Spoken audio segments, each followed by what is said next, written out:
Salam, selamat pagi, bertemu kembali di dalam renungan Embun Surgawi keluarga Immanuel Baptist Church.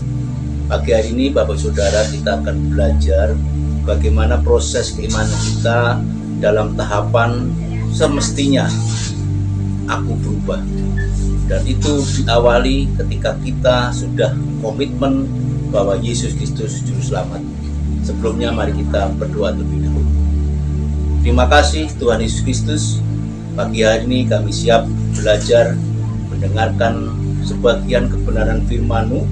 Perkenankan hamba-Mu dalam kuasa Roh Kudus, sehingga firman yang Hamba sampaikan menjadikan kekuatan iman kami semakin dekat dengan Tuhan, semakin karib dengan Tuhan, dan kami siap menjadi pelaku-pelaku firman.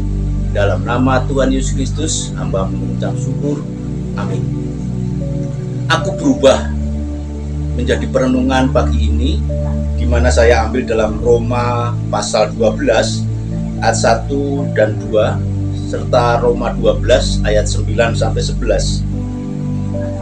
Karena itu saudara-saudara, demi kemurahan Allah, aku menasihatkan kamu supaya kamu mempersembahkan tubuhmu sebagai persembahan yang hidup, yang kudus dan yang berkenan kepada Allah. Itu adalah ibadahmu yang sejati. Janganlah kamu menjadi serupa dengan dunia ini, tetapi berubahlah oleh pembaharuan budimu, sehingga kamu dapat membedakan manakah kehendak Allah, apa yang baik, yang berkenan kepada Allah, dan yang sempurna. Ketika kita sudah dipilih Tuhan, berkomitmen mengambil keputusan janji dengan Tuhan, waktu dibaptiskan, disitulah kita punya hak waris sebagai keluarga kerajaan Allah. Disitulah kita mulai memproses iman kita sebagai pengikut Kristus.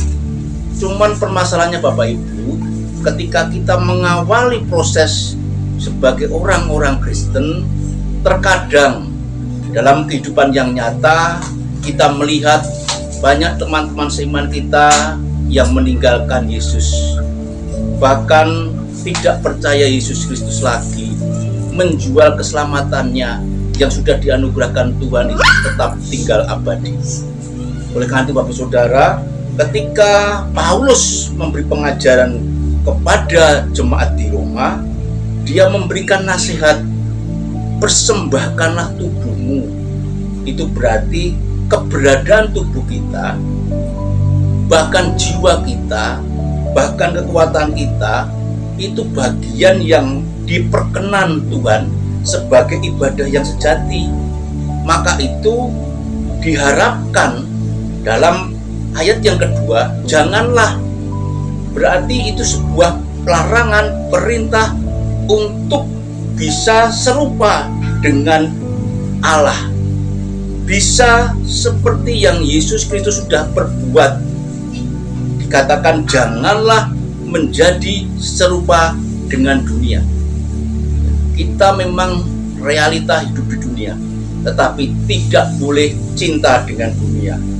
Oleh karena itu Bapak Saudara, ketika kita dalam proses itulah kita juga diingatkan kembali untuk rajin, untuk kita terus mengambil bagian melayani Tuhan.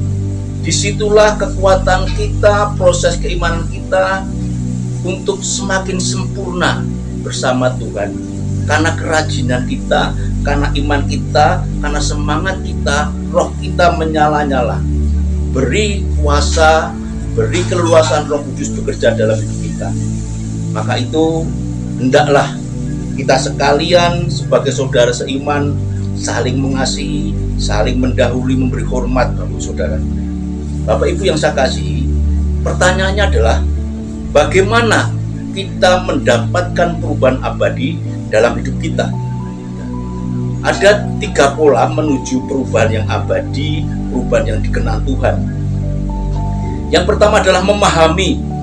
Ya, kalau kita memahami firman Tuhan, lalu kita mampu melakukan perintahnya, berarti kita sudah serupa dengan Allah, bisa mengikuti cara-cara yang Yesus Kristus sudah ajarkan, Tuhan contohkan, dan Yesus Kristus sudah berbuat. tubuh kita, jiwa kita, kekuatan kita menjadi ibadah buat Tuhan. Awal kita berubah. Yang kedua, jangan memilih cinta dengan dunia, Bapak Saudara. Ya, jangan memilih, karena dunia ini fana. Tetapi pilihlah janji kekekalan Yesus Kristus, di mana Yesus Kristus sudah naik ke surga menyediakan tempat bagi kita. Disitulah tempat kita yang abadi. Yang ketiga, berarti kita harus setulus dengan keimanan kita di dalam melakukan kasih. Kita tidak boleh berpura-pura di dalam melakukan kasih.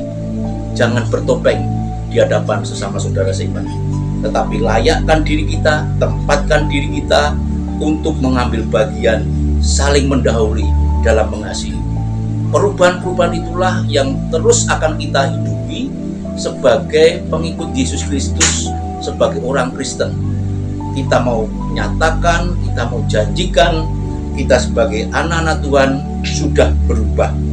Oleh karena itu, jangan mengikuti cara dunia, jangan mengikuti cara-cara kehidupan yang fana ini, tetapi biarlah secara khusus kita mau berkata ya, di dalam ayat 2, janganlah kamu menjadi serupa dengan dunia, janganlah kamu menjadi cetak birunya dunia, tetapi mengikuti blueprintnya, polanya, caranya Tuhan.